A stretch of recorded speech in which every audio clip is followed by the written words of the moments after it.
Assalamualaikum warahmatullahi wabarakatuh. Salam, Om Swastiastu, salam kebajikan, salam kesejahteraan bagi kita semua. Halo, perkenalkan nama saya Muhammad Raja Pramudita dengan NPM 211000118. Di sini saya akan menjelaskan mengenai the case of the Spellwensen Explorer, yang dimana kasus pengeksplor gua. Di sini saya ingin menjelaskan kasus tersebut, yang dimana adalah tugas dari mata kuliah Hukum Filsafat kelas C. Nah, baik, sebelumnya dimana dalam kasus tersebut para terdakwa yang telah ditemukan melakukan kejahatan pembunuhan yang dinyatakan bersalah dan dijatuhi hukuman gantung oleh Pengadilan Negeri Stouffville. Dan fakta-fakta tersebut telah cukup tampak dalam pendapat Ketua Mahkamah Agung. Izinkan saya mengenai pendapat dari Chief Justice yang bernama Truvensi CG. Dalam pandangan Truvensi CG berpendapat bahwa keempat terdakwa adalah anggota Spellwensen Society, sebuah organisasi amatir yang tertarik pada eksplorasi gua. Pada awal bulan Mei tahun 4299, mereka bersama Roger Wetmore, yang saat ini juga merupakan anggota perkumpulan, melakukan penetrasi ke bagian dalam gua batu kapur seperti ditemukan di dataran tinggi di tengah-tengah persemakmuran ini. Saat berada sejauh pada pintu masuk, terjadinya longsor. Batu-batu besar kemudian berjatuhan sedemikian rupa hingga menutupnya jalan keluar untuk mereka keluar dalam gua. Dalam kesaksian para terdakwa yang terima oleh juri, tampaknya Wetmore lah yang pertama kali mengusulkan agar mereka dapat menemukan nutrisi yang tanpanya tidak mungkin ada orang yang bisa bertahan hidup. Wetmore juga lah yang pertama kali mengusulkan penggunaan metode pengundian, meminta perhatian para terdakwa pada sepasang. Kebetulan ia bawa sepasang dadu dan para terdakwa tersebut diselamatkan. Sebelum para terdakwa itu diselamatkan, mereka melemparkan dadu untuk siapa saja yang ingin dikorbankan untuk menjadi makanan bagi para terdakwa yang tersisa yang didakwakan oleh Hakim Agung di pengadilan. Nah, setelah para terdakwa tersebut diselamatkan dan setelah mereka menyelesaikan rawat inap di rumah sakit tempat menjalani perawatan karena kekurangan gizi dan shock, mereka didakwa atas pembunuhan Roger Wetmore. Dalam persidangan, setelah kesaksian selesai, menurut juri yang berposisi sebagai pengacara menanyakan kepada pengadilan, apakah juri mungkin tidak menemukan putusan khusus dan menyerahkan kepada pengadilan untuk mengatakan apakah berdasarkan fakta-fakta tersebut para terdakwa itu bersalah. Dalam putusan khusus yang panjang lebar merupakan fakta-fakta sebagaimana telah diuraikan di atas dan menemukan lebih lanjut bahwa jika berdasarkan fakta-fakta tersebut bahwa terdakwa bersalah atas tindak pidana yang didakwakan terhadapnya. Dan dalam kasus ini cocok menggunakan prinsip gerasi eksekutif untuk mendengarkan kerasnya hukum, dan beliau pun mengusulkan kepada rekan-rekannya agar mengikuti contoh juri dalam putusan hakim pengadilan dengan ikut serta dalam komunikasi yang telah ditunjukkan kepada ketua eksekutif. Selanjutnya, pendapat kedua pendapat dari Foster mengenai kasus ini. Foster pun terkejut bahwa ketua Mahkamah Agung dalam upaya untuk melepaskan diri dalam rasa malu dan kasus tragis tersebut seharusnya mengadopsi dan seharusnya mengusulkan kepada rekan-rekannya. Seorang mantan hakim sekaligus begitu kotor dan sangat jelas. Bagi Foster sendiri tidak percaya bahwa undang-undang kita memaksakan kesimpulan yang mengerikan bahwa orang-orang ini adalah pembunuh. Dalam alasan pertama, didasarkan pada premis yang mungkin menimbulkan pertentangan pada premis tersebut diperiksa secara jujur. Proposisi bahwa hukum positif kita didasarkan pada kemungkinan hidup berdampingan dengan laki-laki dalam masyarakat. Dalam situasi bagaimanapun muncul di mana manusia tidak bisa hidup berdampingan. Maka kondisi mendasari semua presiden dan undang-undang kita tidak ada lagi yang kondisi itu akan hilang. Maka menurut Foster kekuatan hukum kita pun akan hilang. Dan Foster pun berpendapat bahwa prinsip ini didukung oleh asumsi bahwa penerapan semua tatanan hukum itu adalah tunggal terhadap kelompok orang mungkin yang dilakukan jika hidup bersama dalam batas-batas wilayah tertentu di permukaan bumi. Oleh karena itu, Foster juga menyimpulkan bahwa pada saat hidup Roger Wetmore diakhiri dengan para terdakwa ini, mereka menggunakan bahasa kuno. Para penulis abad ke-11 tersebut bukan berada dalam keadaan masyarakat sipil, namun dalam keadaan alami. Tersebut menemukan gagasan bahwa pemerintahan pun dapat didirikan sesuai dengan teori. Dan kaum moralis pun menjawab bahwa kitab perjanjian tersebut menerapkan sebuah fiksi dari sudut pandang sejarah. Maka gagasan perjanjian atau perjanjian merupakan satu-satunya pembenaran etis dalam landasan kekuasaan pemerintah termasuk pengambilan nyawa. Alasan kedua yang melanjutkan menolaknya Foster terhadap kasus tersebut, menolak secara hipotesis semua premis-premis yang telah digunakan sejauh ini. Untuk tujuan argumen, Foster pun mengakui bahwa salah jika mengatakan bahwa situasi orang-orang ini mengakui telah menyatukan. Maka dari pengaruh hukum positif kita dan beliau pun berasumsi bahwa status konsolidasi mempunyai kedaulatan untuk menembus batu sebesar atau setinggi 500 kaki dan memaksakan diri pada mereka. Orang-orang kelaparan ini menikuk di penjara bawah tanah mereka. Selanjutnya, pendapat dari Justice menurut Tating. Dalam pendapat Justice menurut Tating, dalam melaksanakan tugas sebagai hukum pengadilan, beliau pun biasanya mampu memisahkan sisi emosional dan intelektual dari reaksi tersebut dan memutuskan kasus ini di hadapan sepenuhnya berdasarkan sisi konseptual. Dan beliau pun menganalisis pendapat mengapa para saudara-saudaranya berpendapat, yang salah satunya yang disampaikan oleh Foster, menemukan bahwa terdapat pendapat tersebut penuh pendapat mengenai kontradiksi dan kesalahan. Kemudian Tating pun menguak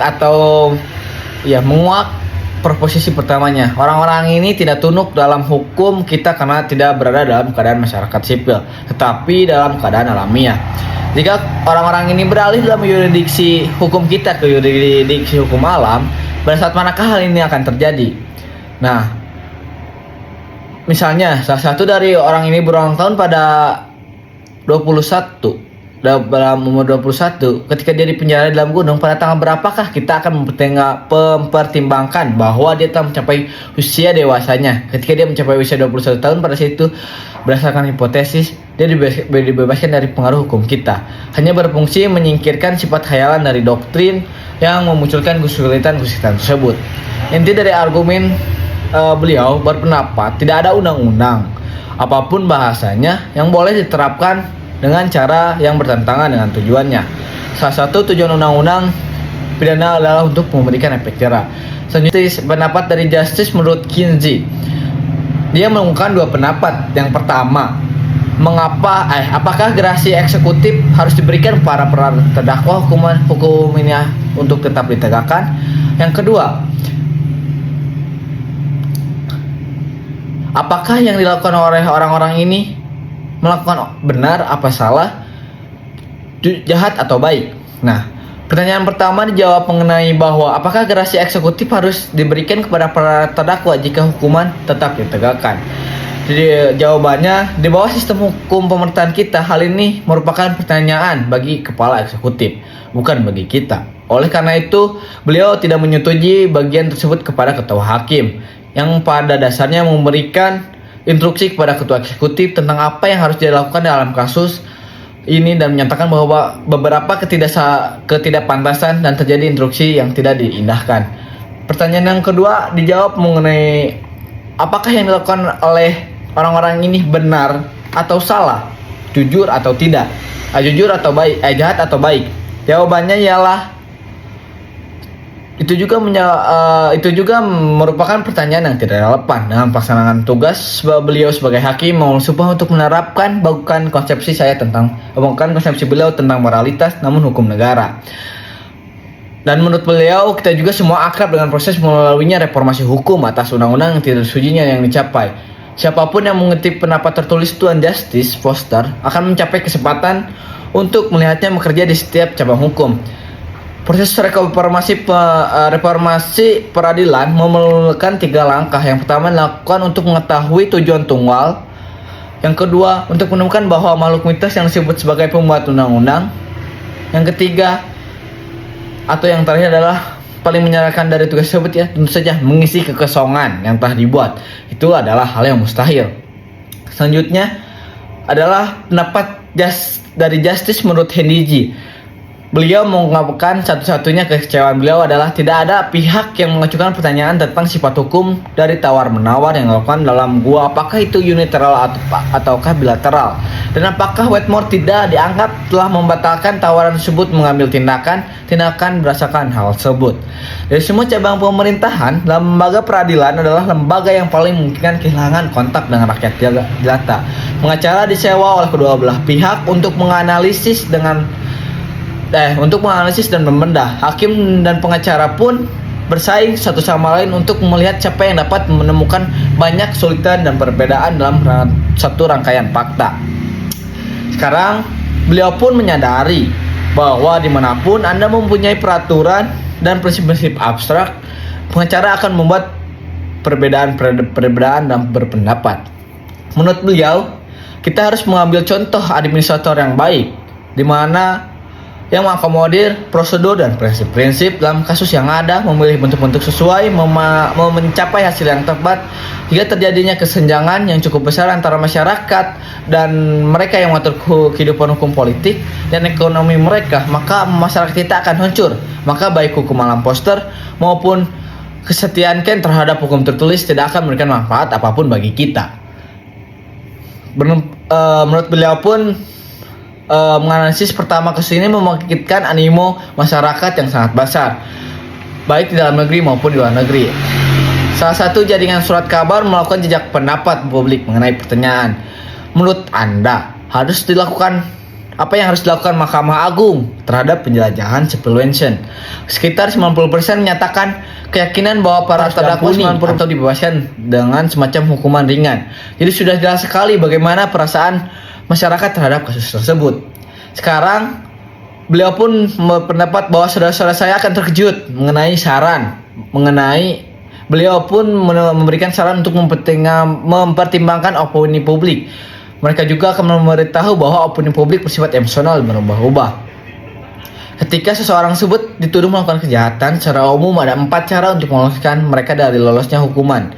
Salah satunya adalah pendapat hakim bahwa menurut hakim yang berlaku ia melakukan tindak pidana. Hal itu saja yang merupakan bentuan yang berlangsung dan suasana yang agak formal dan abstrak. Tapi lihatlah 3 cara lain yang bisa membuat dia lolos dari hukuman. Yang pertama, keputusan jaksa untuk tidak meminta permintaan surat dakwaan. Yang kedua, pembebasan oleh juri. Yang ketiga, pengampunan atau pengurangan hukum oleh eksekutif.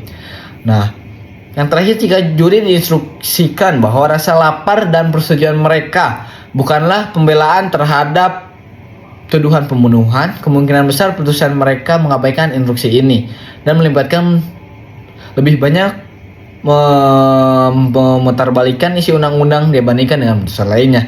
Beberapa orang berpendapat Spelunchen berarti kanibal dan antropologi adalah prinsip masyarakat. Namun hal yang beliau sampaikan adalah walaupun hampir semua variasi dan cocok pendapat terwakili dalam kelompok ini, sejauh yang beliau tahu, tidak ada satupun yang terwakili dalam kasus ini.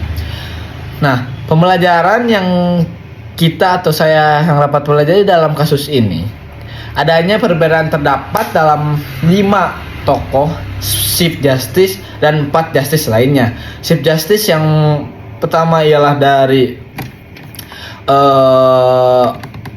Chief Justice yang pertama adalah dari True versi CG. Ia juga mengumumkan bahwa para terdakwa itu bersalah atas pembunuhan Wetmore. Yang kedua, pendapat dari Justice Foster. Kemudian yang ketiga adalah pendapat Justice menurut Keating. Yang keempat adalah menurut Justice menurut Kinsey. Yang kelima adalah Justice menurut Hendiji. Dan mereka mempunyai pendapat-pendapat yang berbeda, mempunyai argumen-argumen yang berbeda, mempunyai argumen tersendiri.